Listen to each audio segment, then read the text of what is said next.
توانائی دیتی ہے, پورا مضمون باندھا ہے.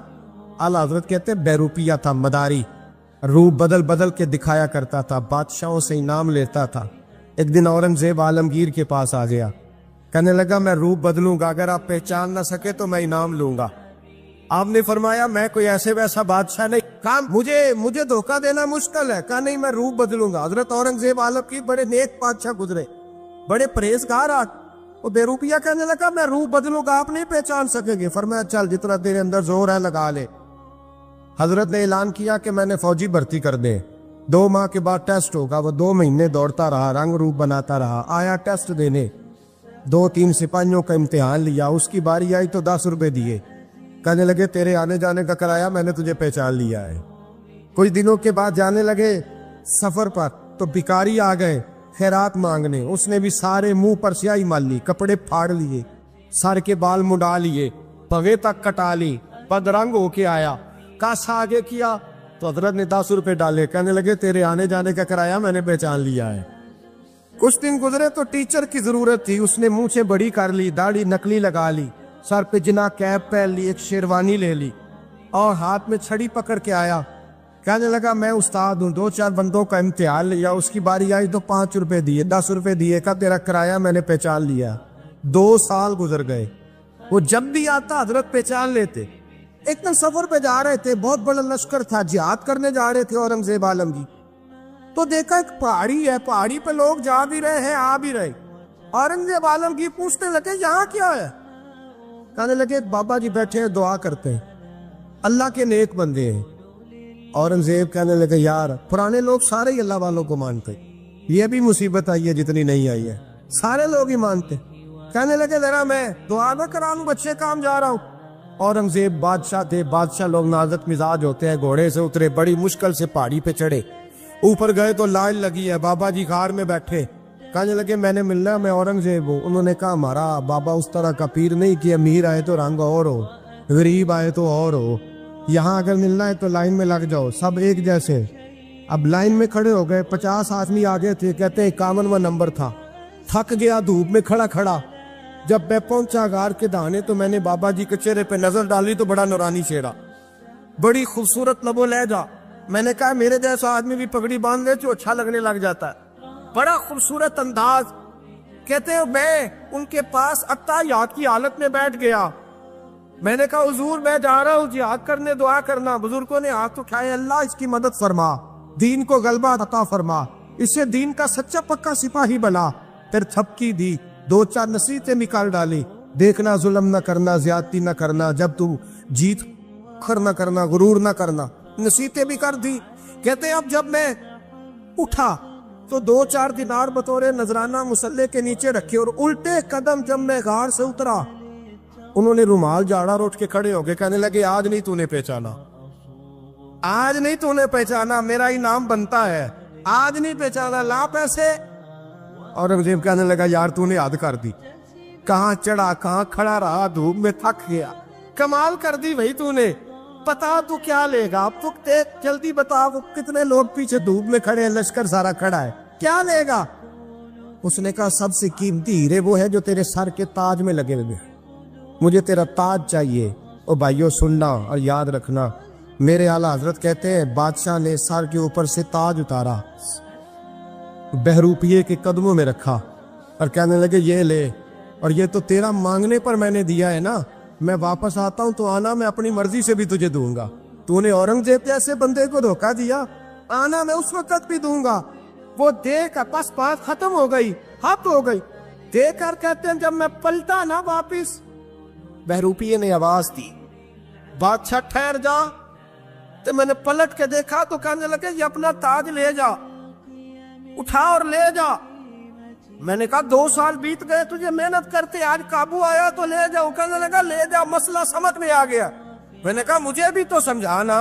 کہتے ہیں وہ پھوٹ پھوٹ کے رویا, اس کی آنکھیں برس پڑی, سیلاب کی طرح آنسو بہہ نکلے, تڑپا اور رو کے کہنے لگا بادشاہ میں نے جھوٹ موٹ رسول اللہ کی غلامی اختیار کی تھی, جھوٹ موٹ کی داڑھی, جھوٹ موٹ کی پگڑی, جھوٹ موٹ کا فقر, میں نے جھوٹ موٹ نبی پاک کا لباس پہنا ہے, تو تیرے جیسے بادشاہوں کے تاج میرے قدموں میں آ گئے ہیں. اگر میں سچ مچ رسول اللہ کا غلام بنوں گا تو اللہ کیا کچھ عطا فرمائے، اللہ کتنی نعمتوں سے نوازے۔ میرے اعلیٰ کیا فرماتے ہیں؟ اعلیٰ حضرت فرماتے ہیں فرشتے بھی کرتے ہیں تعظیم میری۔ کون جی؟ اللہ ایسا عقیدہ بھی کم ملے گا جو بریلی کے امام کا عقیدہ ہے، ایسا بھی کم۔ کہتے ہیں فرشتے بھی کرتے ہیں تعظیم میری۔ کیوں؟ فرمانے لگے فدا ہو کے ان پر یہ عزت ملی۔ بغداد کے ایک درویش عالم تھے، تو وہ جب بھی نماز پڑھاتے نا تو کسی تاجر کی 2 بیویوں کے بارے میں دعا مانگتے۔ توجہ ہے میری بات پر؟ نماز پڑھاتے تو کہتے اللہ اس تاجر کی 2 بیویوں کو اپنی خاص رحمتیں عطا فرما۔ ایک دن لوگ ان کے گرد اکٹھے ہو گئے، کہنے لگے بابا جی بتائیں تو صحیح وہ بیویاں کون تھی جن کے لیے آپ دعا مانگتے؟ تو فرمانے لگے میرے شہر کا ایک تاجر تھا، بہت بڑا تاجر تھا، مالدار تھا پر بے اولاد تھا۔ اسے بغداد سے ملک شام جانا پڑتا تھا تجارت کرنے، اور کئی مہینے اسے شام کے ملک میں رہنا پڑتا تھا۔ اس نے اس طرح کیا کہ وہاں بھی ایک شادی کر لی۔ توجہ ہے نا میری بات پر؟ کیا کر لیا اس نے؟ دوسری شادی کرنا مرد کے لیے جائز ہے، تیسری کرنا بھی، چوتھی کرنا بھی بیک وقت، مگر اگر انصاف کر سکے تو۔ اگر چاروں میں ہم نہ آدھا مسئلہ سنتے ہیں اور آدھا ہی بیان کرتے ہیں، اگر انصاف نہ کر سکے پھر اس کے لیے 4 جائز، پھر وہ ایک ہی رکھے گا۔ تو عزیز دوست دوسرا نکاح کر لیا، شادی ہو گئی۔ اب وہ وہاں کچھ زیادہ وقت گزارنے لگا، مالدار آدمی تھا، بیوی کو مکان بھی لے کے دے دیا۔ اب وہ دیر سے آتا واپس، اور جب آتا بھی تو اس کے وہ والے انداز نہ ہوتے جو پہلے ہوا کرتے تھے۔ اب بیوی سے بڑا جاسوس بھی کوئی نہیں ہوتا، اس کو تو پہلے پتہ چل جاتا ہے کہ ماجرا کیا ہے، اسے بڑی خبر ہوتی ہے۔ تو اس نے محسوس کر لیا کہ بدلے بدلے سے میری سرکار نظر آتے۔ وہ کہنے لگی اب کہ جب آتا جاتا ہے تو اس کے حالات کچھ بدلے سے ہیں، ماحول کچھ اور ہے۔ اس نے ایک بوڑھا آدمی جو اس کا عزیز بھی تھا اور سمجھدار بھی تھا اس کو تیار کیا، کہنے لگی اب کہ جب ملک کے شام جائے نا تو اس کا پیچھا کرنا اور خبر کرنا کہ کہاں رہتا ہے، کہاں جاتا ہے، کیا کرتا ہے۔ وہ بوڑھے بزرگ جو تھے وہ خاتون کے کہنے پر کچھ اس نے کرایہ بھی دیا، وہ اس تاجر کے پیچھے گئے اور واپس آ کے خبر دی، کہنے لگے کہ یہ تو 2-3 سال بیت گئے، اس نے وہاں بھی شادی کی ہوئی ہے، تجھے بتایا ہی نہیں۔ ابھی بھی بڑی سمجھدار تھی، حوصلہ مند، زیرک، اس نے شور نہیں مچایا۔ اس نے کہا کہ میں نا اب جب آئے گا نا تو طریقے سے بات کروں گی اور پوچھوں گی کہ ایسا کیوں کیا، اور یہ بھی اس نے آ کے بتایا کہ اگر تیرے ساتھ نکاح کے بعد اسے اولاد نہیں ملی تو اولاد وہاں بھی کوئی نہیں، یہ مکمل تفصیلات۔ اب جب اس دفعہ خامند آیا تو آتے ہی وہ بیمار ہو گیا، کمزور ہونے لگا۔ اب خاتون نے مناسب نہیں سمجھا کہ آتے ہی دڑام سے میں اس کے سر پر یہ تھوڑ دوں کہ تو نے نکاح کیا ہوا ہے اور مجھے بتایا نہیں۔ وہ ذرا تسلی میں رہی، کچھ وہ بیمار تھا، حوصلہ رکھا، خدمت کرتی رہی۔ کچھ دن گزرے تو وہ تاجر انتقال کر گیا، فوت ہو گیا۔ اب راز کھل نہ سکا، عدت گزاری، اور جب سارا مال جمع کیا نا تو اشرفیوں کی بوریاں بھر گئی، سارا مال اس بی بی کا، 4 بوریوں میں اشرفیاں، 4۔ یہاں تو پیٹ کا دوزخ ہے، معاذ اللہ بھرتا ہی نہیں۔ حل من مزید، حل من مزید۔ وہ جو کہتے تھے نا کہ بس باہر چلا جاؤں اور باہر میں کچھ تھوڑے سے پیسے کما کے 2-3 سال میں لوٹ آؤں گا، پھر یہاں آ کے کوئی کاروبار کروں گا، وہ گئے ہیں تو واپس نہیں آئے۔ وہ جو کہتے تھے نا بس میں نے اتنا سا کاروبار کرنا ہے کہ مکان بن جائے، انہوں نے 4 مکان بھی بنا لیے ہیں، لیکن بریک حل میں مزید کی دوڑ ہے۔ اب 4 بوریاں اس عورت نے چھپائے رکھی، کوئی بندہ نہیں جانتا بغداد میں کہ ملک کے شام میں تاجر کی دوسری بیوی بھی ہے۔ جب وہ فارغ ہوئی تو اس نے اس بوڑھے جاسوس کو پھر بلایا اور 2 بوریاں اونٹ پہ رکھی، خود بھی ساتھ بیٹھی اور ملک شام گئی۔ اللہ اکبر۔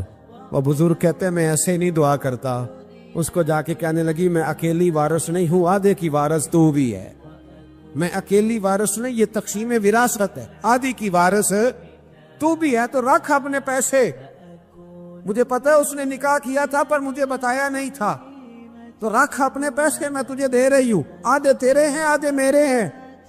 اس نے نظر اٹھائی تو رو پڑی، کہنے لگی نہیں اب یہ سارے تیرے ہی ہیں، اگر تو اللہ سے ڈرتی ہے تو میں بھی رب سے ڈرتی ہوں، اگر تو مصطفیٰ کریم کا کلمہ پڑھتی ہے تو میں بھی اسی نبی کی ماننے والی ہوں۔ کہا بات کیا ہے، میرا کیوں ہے سارا؟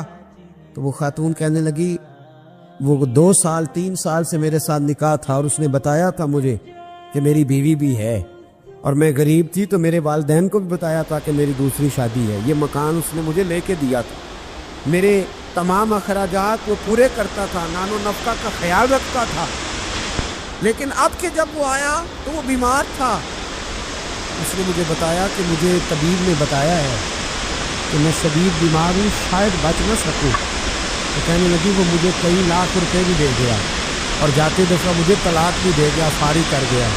کہنے لگا تو جہاں چاہے میرے بعد نکاح کر سکتی ہے، اور کہنے لگا میں چاہتا تھا پہلی بیوی کو بتا دوں، موقع نہیں بنا اور اس کا دل نہ ٹوٹے، بتا نہیں پایا، لہٰذا وہ مجھے ڈھیر سارے پیسے دے چکا ہے، سارا میرا حصہ مجھے پہلے سے دے چکا ہے۔ میری بہن اپنی 4 گوریوں میں سے 2 میری نہیں بلکہ 4 کی 4 ہی تیری ہے، تو ہی اس کی حقدار ہے۔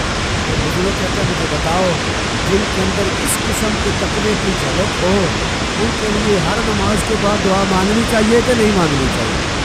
حضرت عمر کے زمانے میں ایک نوجوان تھا، نیک تھا، مسجد جایا کرتا تھا، مسجد جا رہا تھا تو رستے میں ایک عورت نے دعوت گناہ دی، ابن عساکر نے اس کو لکھا۔ نوجوان تھا، خواہشات تھی، اس کی نیت مائل ہو گئی، ابھی ادھر جا ہی رہا تھا کہ کسی نے آیت پڑھ دی والی من خاف مقام ربی جنتان، جو رب کے سامنے کھڑے ہونے سے ڈرے گا اللہ 2 جنتیں دے گا۔ واقعی ڈر گیا، وہ واقعی ڈر گیا، اتنا ڈرا کہ بے ہوش ہو کے گر پڑا۔ بیماری سے لوگ بے ہوش ہوتے ہیں، پیسے ڈوب گئے بے ہوش ہوتے ہیں، بچے کے غم میں بے ہوش ہوتے ہیں۔ سچ بتاؤ کبھی خوف خدا سے بھی بے ہوش ہوتا کوئی دیکھا ہے؟ ہمارے ہاں تو روز مرہ ہی نہیں ہے بھائی، اور بڑی باتیں ہیں بے ہوش ہونے کی، ڈرنے کی، غش کھانے کی۔ بے ہوش ہو کے گر پڑا، بوڑھے باپ کو کسی نے بتایا بچہ بے ہوش پڑا ہے، اٹھا کے گھر لائے، گھر لا کے کہا بیٹا کیا ہوا؟ نوجوان ہے، چڑھتی جوانی ہے پر پاکیزہ بڑی ہے۔ کہنے لگا ابا جی گناہ کی طرف چلا گیا تھا پر میں نے آیت سن لی جو اللہ کے سامنے کھڑے ہونے سے ڈرے گا رب 2 جنتیں دے گا، میں ڈر گیا تھا، رب واقعی 2 جنتیں دے گا۔ باپ رو پڑے، ابا جی کی آنکھوں میں آنسو آئے اور کہا پتر اللہ بڑا مہربان ہے، اس کے وعدے سچے ہیں، واقعی 2 جنتیں دے گا۔ اس نے پھر ایک چیخ ماری اور اس طرح کی ماری کہ اس کی روح ہی پرواز کر گئی، روح ہی پرواز کر۔ کشتگان خنجر تسلیم را، عشق کی خنجر سے قتل ہو گئے لوگ۔ صبح حضرت عمر کو پتا چلا کہ انہوں نے تو رات جنازہ بھی پڑھ دیا، تدفین بھی کر دی۔ جناب عمر فرمانے لگے اتنا نیک نوجوان خوف خدا سے دنیا سے چلا گیا، مجھے کیوں نہیں بلایا میں جنازہ پڑھتا؟ فاروق اعظم فرما رہے ہیں میرا شوق تھا میں اس کا جنازہ پڑھتا۔ کہ حضور آپ کو تکلیف نہیں دی؟ فرمایا بتاؤ قبر کہاں ہے؟ تے کامل پیر اونا دے باہو قبر جنا دی جیوے۔ حضرت فاروق اعظم قبر پہ تشریف لے گئے اور کھڑے ہو کے فرمانے لگے نوجوان مجھے امید ہے میرے رب نے تجھے 2 جنتیں دی ہوں گی۔ ابن عساکر کھول کے دیکھو تاریخ بغداد نے کیا لکھا ہے۔ حضرت سیدنا فاروق نے فرمایا امید ہے 2 جنتیں دی ہوں گی، قبر کے اندر سے بولا کامل پیرونا دے باہو قبر جنا دی جیوے، قبر کے اندر سے بولا۔ کہنے لگا حضور امید والی بات نہیں، رب کے وعدے سچے ہیں، اس نے واقعی مجھے 2 جنتیں عطا فرمائی، 2 جنتیں دی ہیں، میں نے اپنے مالک کو راضی پایا۔ ہمارے صوفیاء تصوف میں ایک جملہ بولتے ہیں کہ تیرا تو فقر فقر بوزر ہے، یعنی جن کو صحیح درویش کہتے ہیں نا، صحیح درویش۔ مولا علی شیر خدا رضی اللہ تعالیٰ عنہ فرمایا کرتے 2 ہی تو بندے جو رب کے رستے میں کسی شے کی پرواہ نہیں کرتے۔ حضور کون سے؟ فرمایا ابو ذر غفاری ہے اور دوسرے علی المرتضیٰ ہے۔ مولا علی فرمایا کرتے یہ نا مسلمانوں میں سے 4 یا 5ویں مسلمان ہیں، شروع سے ایک سلیم الطبع آدمی، کچھ لوگ طبعاً بڑے نفیس ہوتے ہیں، طبعاً اللہ کی طرف سے شروع سے ان کا جو قبیلہ تھا بنو غفار وہ رہزنی کرتا تھا، لوگوں کو لوٹ لیتا تھا۔ شروع میں یہ کام کیا، لیکن جب کچھ لوگوں کی چیخیں کانوں میں گئیں تو چھوڑ دیا، فرمایا نہیں یار طبیعت نہیں مانتی۔ اور نبی پاک کا کلمہ پڑھنے سے پہلے ہی بتوں کی پوجا چھوڑ کے رب کی عبادت شروع کر دی۔ لوگ پوچھا کرتے تھے آپ عبادت تو کرتے تھے پر منہ کدھر کرتے تھے؟ فرماتے تھے جدھر وہ کرا لیتا تھا کر لیتے تھے۔ کسی نے انہیں بتایا کہ مکے میں ایک شخص ہیں جنہوں نے اعلان نبوت کیا ہے، آپ کی طرح کی باتیں کرتے ہیں۔ انہوں نے اپنے بھائی کو بھیجا، ان کا نام انیس تھا، پتہ کر کے واپس آئے، بھائی کہنے لگے ابو ذر، ان کا نام جندب ہے، اصل میں ذر ان کے بیٹے کا نام ہے اور کنیت سے زیادہ معروف ہیں، ابو ذر غفاری کہلاتے ہیں۔ فرماتے ہیں کہ بھائی نے آ کے بتایا کہ وہ نیکی کا حکم دیتے ہیں، برے کاموں سے منع کرتے ہیں، صلہ رحمی کا پیغام دیتے ہیں، لیکن لوگ سارے مخالف ہیں۔ یہ چیز بھی بڑی کاؤنٹ ہوتی ہے، اسے نہ کاؤنٹ کیا کریں۔ لوگوں کی ترجیحات بدلتی ہیں، صبح کچھ، دوپہر کچھ، شام کچھ، اسے نہ کاؤنٹ کریں۔ انہوں نے اس بات کو کاؤنٹ کر کے بتایا کہ لوگ ان کے جو ہے نا وہ مخالف ہیں سارے۔ تو حضرت ابو ذر غفاری کہنے لگے مجھے تسلی نہیں ہوئی، میں خود جا کے پتہ کروں گا۔ کہتے ہیں مکہ شریف آیا تو کسی ایسے آدمی سے پوچھ بیٹھا، میں تو کچھ اور سمجھا تھا، وہ کچھ اور نکلا۔ مکے والوں نے بڑا مارا۔ مکے پہنچ کے پہلی جو چیز ملی وہ مار کھانے کی تھی۔ اب میں ڈرتے کسی سے پوچھتا ہی نہ، بھوک بھی بڑی تھی، رہنے کو جگہ نہیں تھی، حرم شریف میں لیٹا رہتا تھا۔ میرے نصیب دیکھو، مجھے ایک شخص نے آ کے ہلایا، کہنے لگے اگر مناسب سمجھے تو میں آپ کو دیکھ رہا ہوں کافی دیر سے، آپ کوئی پردیسی ہیں، آپ کا اپنا مہمان نہ بنا لوں؟ تو میں نے کہا آپ کا کیا نام ہے؟ کہنے لگے میرا نام ہے علی ابن ابی طالب۔ کہتے ہیں مولا کائنات گھر لے گئے، کھانا بھی کھلایا، جگہ بھی دی، سونے کو خدمت بھی کی، لیکن چونکہ میں تو پہلے ایک سے پوچھ کے مار کھا بیٹھا تھا، میں نے پوچھا نہیں میں کدھر آیا ہوں۔ رات رہے، اگلی رات بھی رہے، لیکن میں نے بتایا نہیں میں کس کام آیا ہوں۔ حضرت ابو ذر غفاری رضی اللہ تعالیٰ عنہ کہتے ہیں خود ہی مولا علی نے پوچھا بتا سکتے ہو کیسے آئے ہو؟ میں نے کہا راز رکھ لو گے؟ فرمایا بڑا کشادہ سینہ دیا رب نے مجھے، تو بات تو کر۔ کہنے لگے یار میں تو محمد مصطفیٰ کی زیارت کرنے آیا صلی اللہ تعالیٰ علیہ وسلم۔ یہ بے نیاز لوگوں میں سے ہیں حضرت سیدنا ابو ذر غفاری۔ میں حضور کی زیارت کے لیے ہوں۔ حضرت علی کہنے لگے سویرے لے چلوں گا۔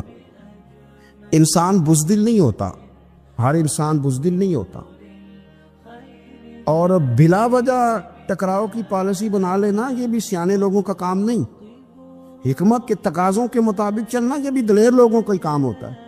حضرت مولا علی کہنے لگے صبح لے کے چلوں گا پر حالات ٹھیک نہیں، شرارتی لوگ ہر جگہ ہوتے ہیں۔ اگر کوئی شرارتیوں کا ٹولہ ملا نا جو کھڑا ہوگا جاسوسی کرنے کے لیے کہ حضور کی طرف کون کون جا رہا ہے، تو میں نیچے جھکوں گا جوتے کا تسمہ ٹھیک کرنے کے لیے، لیکن آپ نے نہیں کھڑے ہونا، آپ نے چلتے رہنا ہے تاکہ کسی کو شک نہ ہو۔ کہتے اس ترتیب سے حضرت علی مجھے لے کے گئے، میں حضور کی بارگاہ میں پہنچا۔ مولا علی کہتے ہیں بڑے بڑے لوگ سوال کرتے تھے پر یہ شروع سے سلیم الطبع تھے، مجھے کہہ لینے دینا، انہوں نے ماننا ہوتا ہے وہ لمبے سوال کرتے ہی نہیں، مان جو لیا تو لمبے سوالوں کی ضرورت ہی کوئی نہیں۔ کہتے ہیں لوگ بڑے بڑے سوال کرتے تھے پر ابو ذر نے 2-3 باتیں پوچھی اور آگے جا کے کہنے لگے حضور ہاتھ بڑھائیں مجھے کلمہ پڑھائیں۔ نبی پاک صلی اللہ علیہ وسلم نے کلمہ پڑھایا، فرمایا باہر جا کے نا ابھی ذکر کرنا کہ تم مسلمان ہو گیا، یہ ماریں گے۔ عرض کی حضور انہیں مارنے دے، میں آیا بھی مار کھانے میں، انہیں مارنے دے نا۔ پڑا فلک کو کبھی دل جلوں سے کام نہیں، دار دل بھی نے کہا تھا پڑا فلک کو کبھی دل جلوں سے کام نہیں، اور جلا کے راکھ نہ کر دوں تو داغ نام نہیں۔ ماری تو کھانے آئے ہیں، مارنے دے، کرنے دے، زور جتنا لگانا ہے لگانے دے۔ باہر جا کے اعلان کیا، مکے والوں نے مارا، اتنا مارا کہ بے ہوش ہو گئے۔ پھر کسی نے بتایا کہ تم نے گزرنا بھی ہے ان کے علاقے سے، بنو غفار سے، پھر ان کا پتہ بھی ہے یہ لوگ بڑے سخت ہیں، پھر چھوڑا۔ تپن بڑے جلالی تھے، زاہد